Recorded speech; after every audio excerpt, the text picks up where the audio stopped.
Whatever it is that you want to do, you want to do it massively. I have a friend who was telling me that his sales were down. I said, well, how many phone calls you make a day? He said 25. I said, double them. Make 50 or 75 or 100. He said, oh man, that's just too much. What do you mean too much? You behind on your bills? You're talking about too much? You know one way to get back on your feet real quick is to miss 2 car payments? There's no competition out here. Decide that you're going to push yourself. Most people won't do that. Most people give up on themselves easily. You know the human spirit is powerful. There's nothing as powerful. It's hard to kill the human spirit. They asked Benjamin Disraeli, a man who became the head of a country at a time when Jews were not allowed out after 10 o'clock. They said, how did you do it? How did you achieve it against such great odds? He said, nothing can resist the will of a people that will stake even their existence on the extent of their purpose for good. That when you have a made-up mind, when you decide that you want to do something, I was reading something the other day, he said the power to hold on in spite of everything, the power to endure, this is the winner's quality. The hunger, the ability to face defeat again and again without giving up. This is a winner's quality. You have that quality within you. When you're hungry, you don't care about the facts. You don't care about the odds. There's greatness in you. And you've got to learn how to tune out the critics outside and the critic inside. And since I'm going to do this, I'm going to harness my will. And I'm not going to let anything stop me. I deserve this. I'm going to do it until. And this friend, I told him, said, start increasing your calls. I said, I make 100 calls a day. The other thing is that if you want something, you have got to be relentless. You've got to learn how to become resourceful. You've got to learn how to become creative. When crises strike in your life, and in the Chinese language, crises mean danger, but it also means opportunity. And this is an opportunity for you to grow. And you've got to be so relentless, regardless of what comes down the pike, that you're always looking for a way to get over, always looking for a way that you can break through, and always looking for a way that you can strike a telling blow. Live your life with passion, with some drive. You've got to watch the people, the relationships that you develop. Have people of kindred mindsets. If you're around folk who are dead and negative all the time, they will affect you. You want people that are around you that have smiles on their faces, looking good. So you've got to watch your countenance, watch your face, have an uplifted expression, watch your body posture. All of these things affect you psychically. You got to be the kind of person that you are fearless. You are unstoppable. And because you are unstoppable, because you've got power that you haven't even begun to use yet, you owe it to yourself to release your brakes. How many of you have the experience of pulling out of your driveway and you mashed on the accelerator and the car was just going, and couldn't move, and you mashed harder and it couldn't move, and then you discovered you had your emergency brakes on, and then you release those emergency brakes and it goes, choo! Have you ever had that experience before?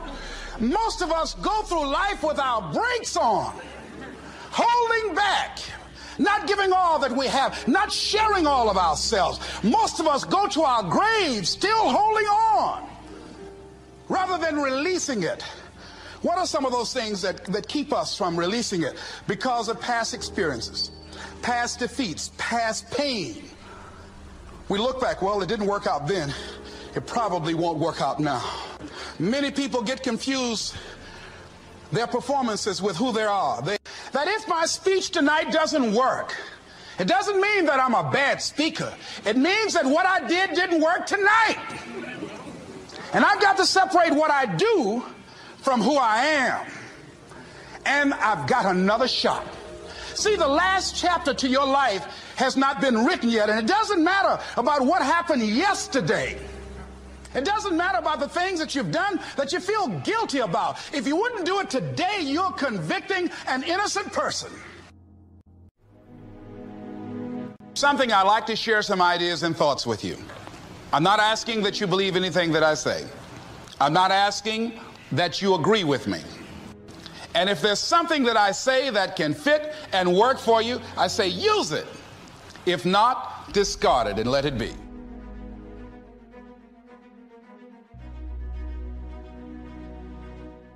One of the things I have realized, and many of us have, that if you want something out of life, if you want to change yourself, if you want to acquire something, if there's some goal that you want to reach, that is really not easy as some people will make us feel. That living your dream, changing your behaviors, overcoming negative habits, it's challenging. It's hard. That living alone is just very difficult. And once we begin to come to grips with the fact that living is difficult, life is very challenging. I heard a song once by a guy named Dimples called, "If it ain't one thing, it's another." You will never ever have a problem-free moment in life. There's always something. So how do we begin to nurture that hunger? What are the characteristics or the qualities of people that are hungry? What will it take for me to get some of the things that I want? And being hungry for those things. Number one, you've got to work on yourself. It's very important that you engage in an ongoing process to develop you. Spend more time on yourself than what you've been spending. It's very important. You owe that to yourself. I was reading a book by Og Mandino called The University of Success. Read one line, gave me a chill. I didn't have to read anything else in the book. He said, many of us never realize our greatness because we become sidetracked by secondary activity. We spread ourselves too thin, don't know how to say no. And we find ourselves doing all kinds of things and never ever have time to do those things that we need to do to work on ourselves. And then there goes a second, there goes another second, there goes another second, and we can't stop and hold time. And before you know it, you wake up one day and you're behind on your dreams and your bills. So decide that you're going to take some time to work on you, that you deserve that from yourself, that your life deserves some prime time. Because you are creating your own production. As Michael Todd would say, you are the star of your show. You are the director. You're writing the script. And you will determine whether your life is a smash office hit or flop. You determine that. Working on yourself, talking to yourself. That's so very important. Overcoming the negative conversation, that inner dialogue that's going on all the time, even when you don't want it to be there. You can't stop yourself right now from thinking. You can't do it. It's going on. And so learning how to empower yourself, part of doing that is standing up to yourself. You've got to stand up inside yourself sometimes and say, shut up. You've got to do this. I was going to give a presentation, and this voice inside of me saying, you can't do this. You don't have everything it takes. Shut up.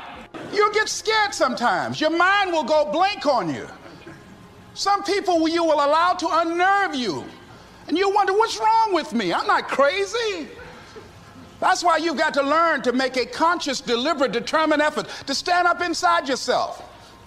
Working on yourself, watching that inner dialogue, it will determine the quality of your life. When you're working on something you want to achieve, you have got to stand up to that voice. You've got to sell yourself every day on your abilities, on what you're doing, on the goal that you want to reach. You've got to sell yourself every day,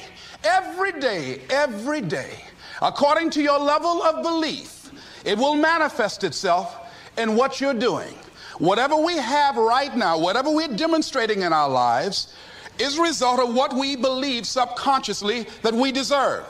And part of increasing that belief level is that you have got to convince yourself every day You've got to sell yourself. I do a lot of training for many corporations, and I conduct sales seminars, and I've heard all kind of guys doing techniques and training people techniques of how to close sales and how to work with and begin to control the sale and how to ask for the close. Let me share something with you. You can learn all the techniques in the world. If you don't believe in yourself, it won't happen for you. I learned all of it. So that's why I do a training called Focus on the Seller. You've got to focus on you. And as you convince you, as you sell yourself every day, you will begin to see a difference in the things that you're doing. Selling yourself on your ability to perform a job, to achieve a certain objective. Telling yourself every day, here I go again. And I got what it takes. This is my day, and nothing out here is going to stop me. That brings me to the next thing. It takes courage to act. Part of being hungry when you've been defeated, it takes courage to start over again. I used to do door-to-door sales, and I was working with another friend of mine, and door-to-door sales, I mean, it's punishing. It's cruel and unusual punishment. And I was a little boy knocking on the door. Hello, would you like to buy a nice working television set? No money down? No! Bam! They slammed the door in your face. And the friend of mine that was working with me, they slammed the door in his face, and I looked back, and he was going to the car. He said, I can't do this. And he sat down in the car, and he said, you go ahead, I'll be here when you get back. Now, he had a mother and father to take care of him. My mother was ill. I am adopted. I was hungry. I had to go on. I learned something about myself. That when you step into your fears, somebody said, it was Winston Churchill, he said that courage is going from failure to failure without losing enthusiasm. When you step into your fears and continue to push yourself to go on, something happens for you. When you have something you want to do, if you don't develop the courage to do that which has been given you to do, and you spend a lot of time going around trying to convince other people or trying to get their approval, what will happen is that you will lose your nerve. And other people will convince you that what you're doing doesn't have any value, and you'll give up on your dream. It's an interesting thing about life, I've also found, that if you don't have the courage to act, sometimes and particularly, if you have something special to do, life will move on you. If it were not for life, I would still be a disc jockey. I didn't just leave voluntarily to go to the state legislature. I was fired. I was working on a job, and I came home one day. I was married at the time, and I told my former wife, I said, that guy Bert I work for is stupid. She said, if he's so stupid, why does he sign you a paycheck? That night, I could not sleep well. Here was a guy that was controlling my life. I was going through all kinds of changes because this man controlled my paycheck. And it was Carlyle who said, truth crushed to earth shall rise again. Winston Churchill said, the truth is incontrovertible. Malice may attack it, ignorance may deride it, but at the end there it is. And we know scripture that says, ye shall know the truth, and the truth shall set you free. And the truth that I had to come to grips with, that I wasn't in charge of my destiny. The truth was that I wasn't giving all that I had. The truth was that there are some things that I wanted to do, but I didn't have the courage to act on those things. And the truth was that Bert Childs was a blessing to me. He made life so miserable for me, I had to start looking at my life differently. I started going to work earlier. I started being the last one to leave there. I started working harder than anybody else. The other guys could not. Why would you work so hard, Les? I said, I'm not working for them. I have been cheating, Bert, I thought. I've been cheating myself and my family. Wherever you are, whatever you're doing, do it with everything that you have. Develop the habit of giving more than what you're paid for. Develop the habit of setting standards that others will be measured by. Someone said, do not go where the path may lead, but go where there's no path and leave a trail. Before April 1954, The common belief, the universal belief, because it had been tried again and again and again, and people had failed, the belief was that man was not physically capable of breaking the 4-minute barrier, that he could not run a mile in less than 4 minutes. That was the belief on the planet. It had never been done.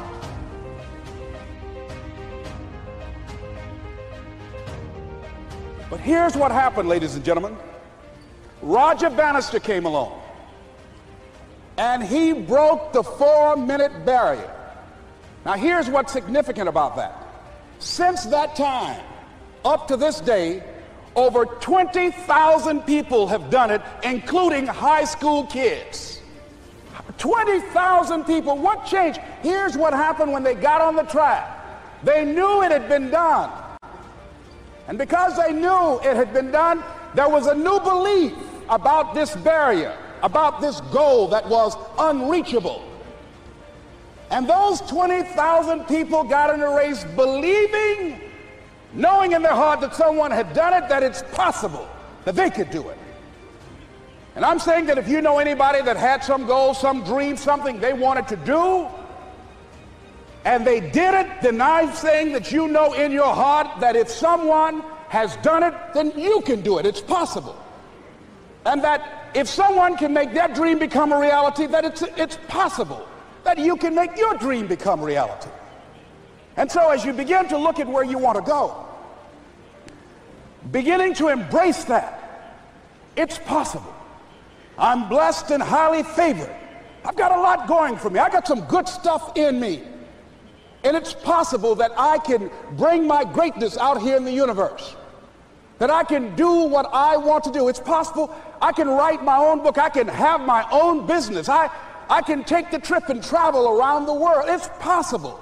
I can bounce back from adversity and reinvent my life. It's possible. Regardless of where I am, that things can get better for me. It's possible. I'm thinking about two men right here in Chicago who were fairly successful, similar background, educated. They worked for a corporation for many years, and they were among many people that were laid off. Two guys who were very good friends. One went out looking for a job for several weeks along with the other one, and they faced disappointment and rejection again and again and again. They couldn't find any work, which is the story of many people across this country. One guy stopped. He became discouraged. He stopped going. He stayed home looking at television, became very argumentative and toxic with his wife, drinking beer, getting on the phone, talking to his other negative, unemployed friend, and he just gave up.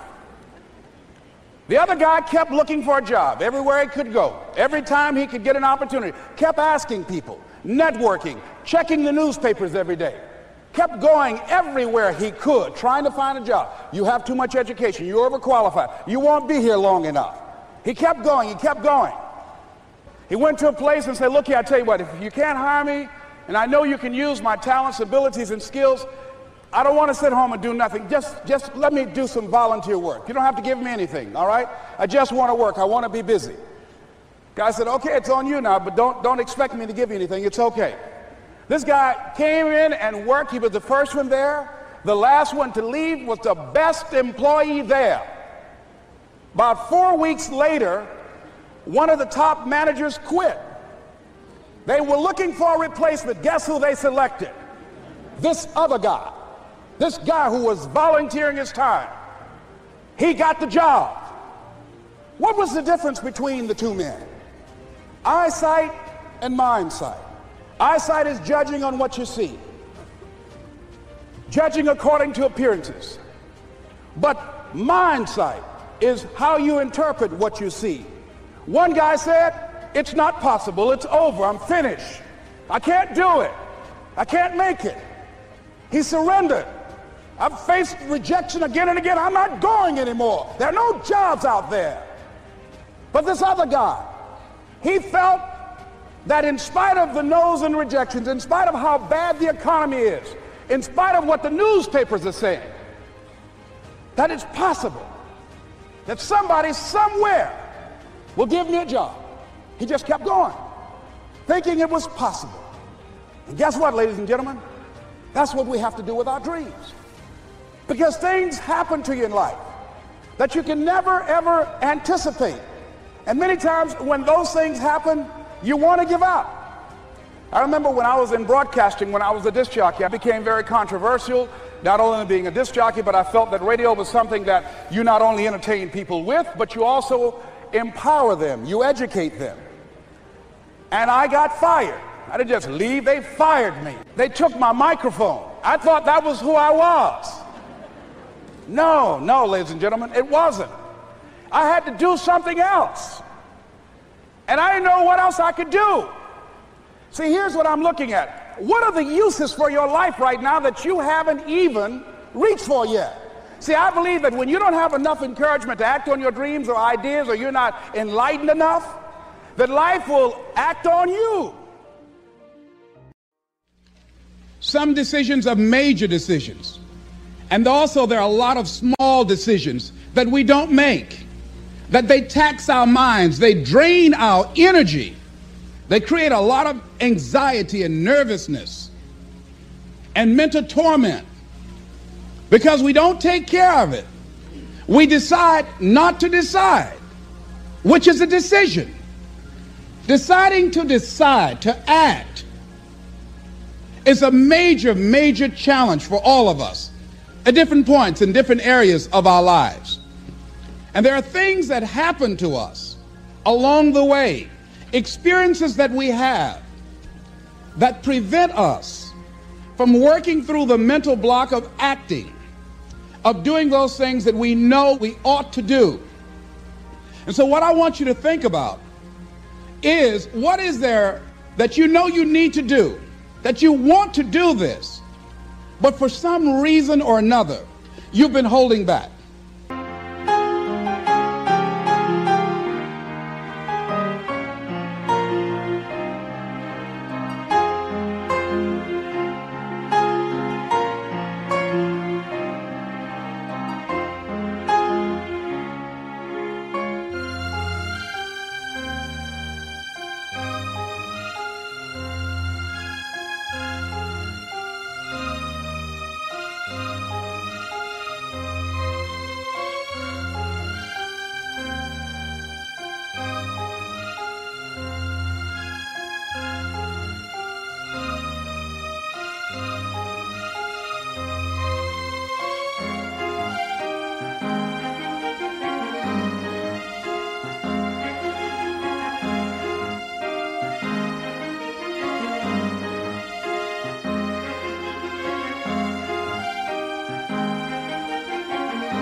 For some reason or another, you just have not been able to gather your nerves or be able to work through the procrastinating or putting it off or justifying or blaming. Some reason or another, you just haven't done it. And you know you ought to do this. You really want to do this, but you don't know why you haven't done it. Anybody know what I'm talking about? Raise your hand, please. Okay, then I've got company here this evening. I'm not talking to myself. Now, first of all, we know that this is not easy. Because in order to begin to reinvent your life, you've got to make a conscious, deliberate, determined effort. That you really have got to put all of yourself into it. It's very challenging to act, to do those things. There are times when you're looking at it and you say, I know I need to do this, but I don't feel like it. I don't want to do it. I know I need to do it, yet leave me alone. No. I don't want to do it. So what do we do? What are those things that cause us to do like that? I think that among the things that prevent us from acting is the fear of failure. And if you've already failed, you don't want to fail again. The pain of that, the disappointment, the fear of loss is another thing. Because many times when we do those things that we know we need to do, we feel that we might lose somebody that we love very much and care about. We don't want to hurt anybody.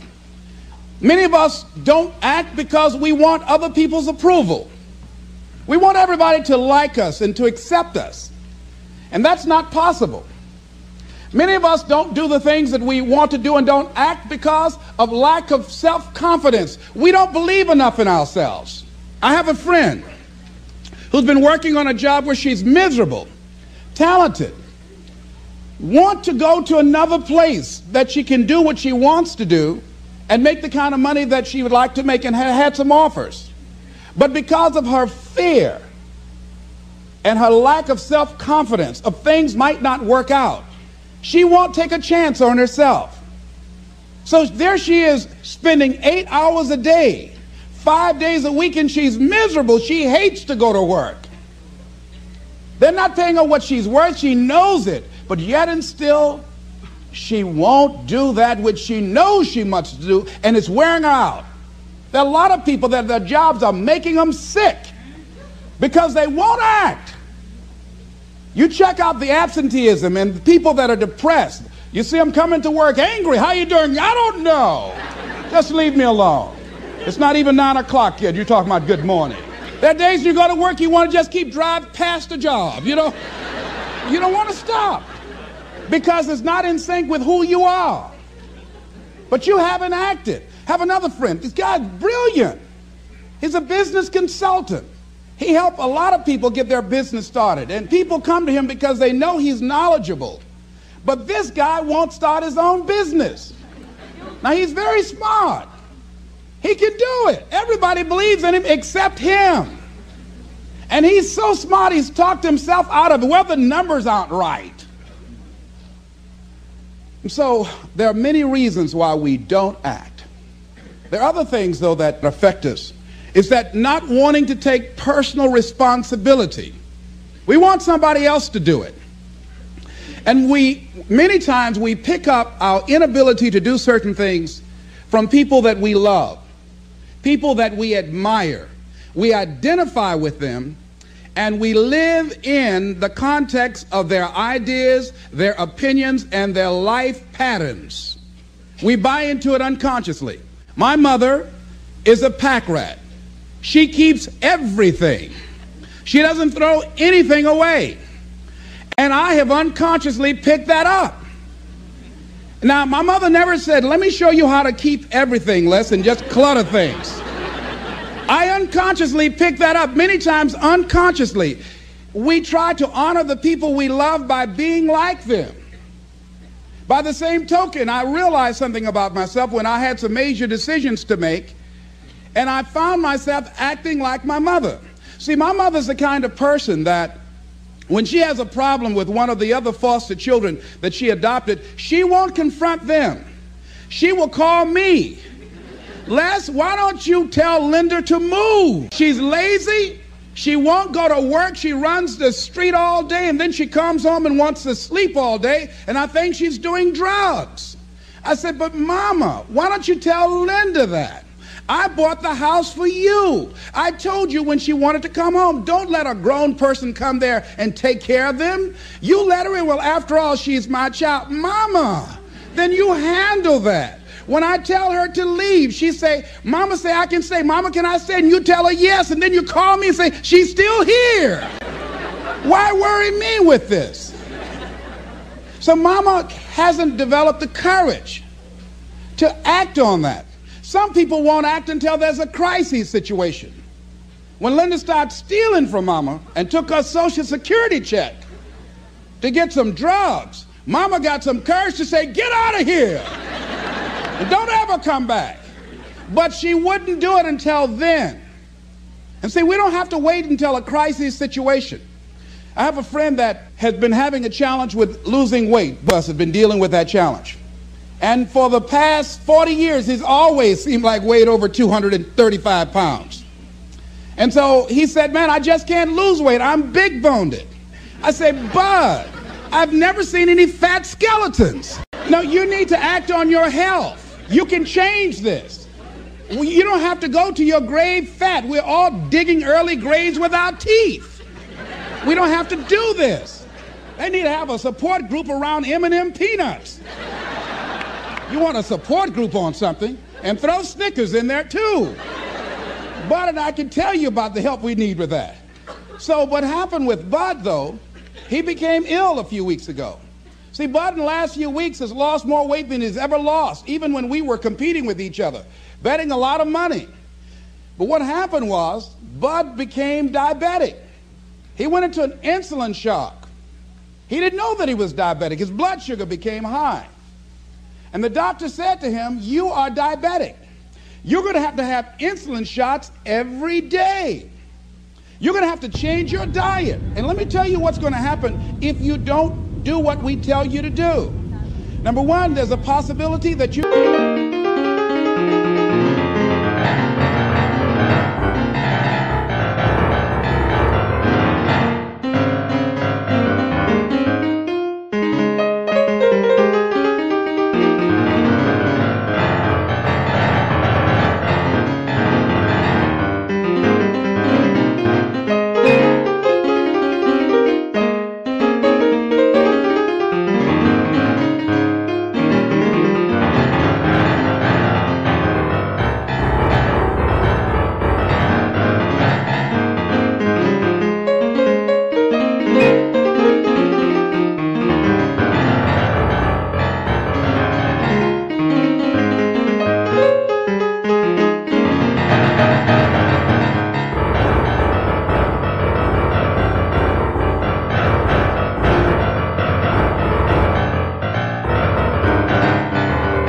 become an amputee. Number two, you can go blind. Three, you can become impotent. Bud say, help me. Like those guys with Paul, when Paul broke out of jail, those guys say, tell me what I must do to be saved. Bud wanted to be saved. I said, Bud, you want one of my peanut butter and jelly sandwiches? No. I said, Bud, I can't believe you're eating vegetables, man. You're exercising. He said, that's right, and jogging in place too. Now, he had the ability to do it before, but there's some people, it takes that kind of crisis to bring them into reality in order for them to act in their own best interest. Some people have to hit rock bottom in order to rise. I don't know why. You want to begin to look out on your life and what you want for you. And I think that when we begin to focus in the area of what does it take for us to act, I think we can say events can inspire us to act, like that particular event in his life. Circumstances. A friend of mine, he wanted to do something and he just did not have the motivation and the drive and the confidence within himself. But his circumstances changed overnight through an acquisition of the company that he worked for. He lost his job. Through the inspiration of desperation, he had to act. See, life also are things that can inspire us to act. See, if we don't have the courage, and that's what it takes, courage. It takes guts to do that which you know you need to do. If you don't have the courage to act, life many times will move on you and make you act. Whatever you do, you want to develop technical mastery. You want to be the best at what you do. You want to master it. See, part of self-motivation is you've got to find something that gives you a strong sense of competence. Well, you become known for that. You develop a reputation of being good at doing that. You set some high personal standards for yourself. You're not competing with anybody else. You're just unfolding yourself to be the best person that you could be. That you want to give the best quality service that you can give, because that is a statement about who you are. The other thing that's the key to self-motivation is recognize the fact that you're going to get into some slumps. Recognize the fact that you're going to encounter a great deal of failure in life. It goes with the territory. But in the face of that, you want to be relentless. When you want something, you don't expect everybody to say, oh, you want this? Oh, great. We want to give this to you. You're such a nice person. You're doing it for your family, aren't you? Great. No, life isn't like that. No, many doors will be closed in your face. Many loans that you will want. And they'll say, no, you don't have enough collateral. You don't have enough credit. And most people will give up. But you've got to decide that I'm going to be fearless. I refuse to be denied. And I'm going to go all out. I'm going to be relentless. I don't care how many no's I encounter. I like something Isaiah Thomas said when he's getting ready for a basketball game. He said, I'm going to either shoot us in or shoot us out, but I'm not going to not do anything. And that's the way to go. You can't make a basket unless you shoot the ball. You can't hit a home run unless you take a swing at it. Most people won't even take a swing. Well, I probably won't make it anyhow. That's the conversation within. They probably won't give it to me anyhow. If you want something, you've got to be relentless. You've got to decide, I deserve this, and I'm going to have it. And you go all out to get it. That drives you. The next thing is that when you want something out of life, you've got to be willing to go into action. Don't wait around for things to be just right. Don't wait for things to be perfect. Don't wait for the ideal situation. It will never be ideal. There will always be a reason. Well, as soon as the children grow up, or as soon as I pay my bills, or as soon as I get my divorce, as soon as I get enough money together, do what you can, where you are with what you have, and never be satisfied. A lot of people never take a chance in life. They don't want to take any chances. They want the situation to be ideal. See, that's not walking by faith. That's walking by sight.